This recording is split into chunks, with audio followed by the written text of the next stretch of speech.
everybody, I'm Jerry Paul and I'm an indie author and welcome back to my channel. I write young adult fiction across a variety of genres, and if you think that might interest you, then think about subscribing below. So I spoke about doing a video like this way back when I first started tracking, but since I record my January videos in November, this was the first chance I had to actually get a full year's worth of tracking in. So I'm going to switch to screenshots and take you through what I spent 2021 doing, work-wise at least. So as you can see by the screenshot, I did 431 hours, 42 minutes and 52 seconds. You can see that it's spread pretty evenly over the whole year. There were some months that I had more stuff to do. You can see October I had less because I took a month off revising. But you can see like March is a lot more work done and stuff like that. And now into the breakdown. If we start with the black one and then work our way clockwise round. The black one is Authortube, where I spend 28.35% on, and I spent 122 hours, 23 minutes and 28 seconds doing Authortube. The teal one is Keep Your Secrets, where I spent 12.35% of the time. I spent 53 hours, 18 minutes and 11 seconds doing that. The pink is Project Diagnosis, where I spent 12.22% of the time, and I spent 52 hours, 44 minutes and 38 seconds doing that. The purple is Invisible, which is a revision project. I spent 9.34% of the time doing that, which totaled at 40 hours, 18 minutes and 41 seconds. And then we move on to the green, which is I Wish I Could Stop You, where I spent 8.28% of the time and 35 hours, 45 minutes and 55 seconds.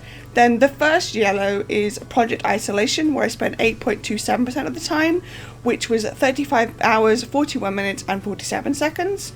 And then moving on to the red, which is Cramming Chronicles The Second Pang, where I spent 6.60% of the time at 28 hours, 29 minutes and 29 seconds. The orange is Blog Posts and Blog Scripts, where I spend 6.48% of the time at 27 hours, 57 minutes and 24 seconds. And then the second yellow is Keep Your Lies, where I spent 4.14% of the time at 17 hours, 51 minutes and 14 seconds. And finally, the blue is The Lying Truth, where I have spent 3.98% of the time at 17 hours, 12 minutes and 5 seconds. So those are basically the breakdown. That's all the bits and pieces that you need to know. So why do I track? I started doing it more as a way to see where I was spending my time and how long things took me to get done. I use an app called Toggle, which basically allows me to say what project I'm working on and how long it took. As you have seen from my weekly vlogs, I also keep track of individual months and from there onwards. I have all my projects listed, some changing because they're in the drafting phase, like Project Isolation, Keep Your Secrets, and the like. Some more static because I'm revising, like Second Pang and Invisible, and some that stay the same month in and month out, like Blog Posts and Blog Scripts, and of course Authortube. It's always interesting for me to see what was spent where and how much time and such went into those individual projects. Like across this year, I have two projects that I wrote only in 2021, and that was Keep Your Secrets and Project Diagnosis. They were both written over the same, all in the same year, so that is like a good view of how long it takes me to write a whole novel. Whereas things like I Wish I Could Stop You, Project Isolation, Keep Your Lies and The Lying Truth have only been spent a few months in out of the year, so yeah. Some I spend a long time on every month, like Authortube or my drafting revision projects, but others are only an hour or so a month, like vlog scripts and blog posts. This allows me to get an overview, but also to plan my time. Like I know that on an average, writing 4 blog posts will take me about an hour, so I can fit in where I have space. As you can see from my total, I don't spend a huge amount of time actually working, or at least not doing something that I can track. So here's what I don't include. Time spent in professional edits, time spent on social media, time spent doing my planner spreads and taking photos and the like, time spent doing promotion and the like, and other things that I can't quite think of yet. I don't track both things when I'm doing 2 things at once, simply because my version of the app won't allow me to do that, so I'll focus on the one that I really want to have the numbers for, like drafting and the like.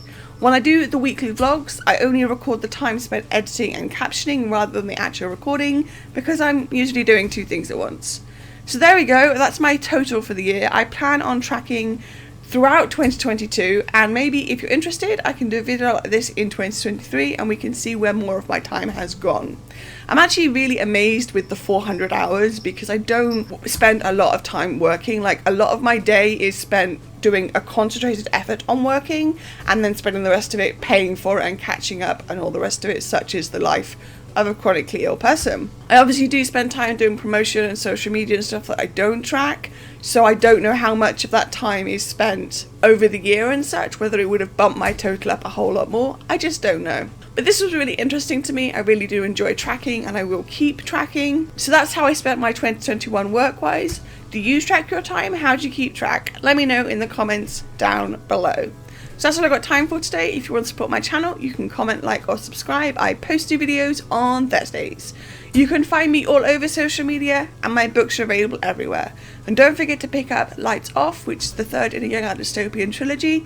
And also don't forget to grab a ticket for Authortube in Birmingham in July 2023, where I'll be signing books. All the links for which are listed below. Thanks for watching and remember to keep writing. Bye.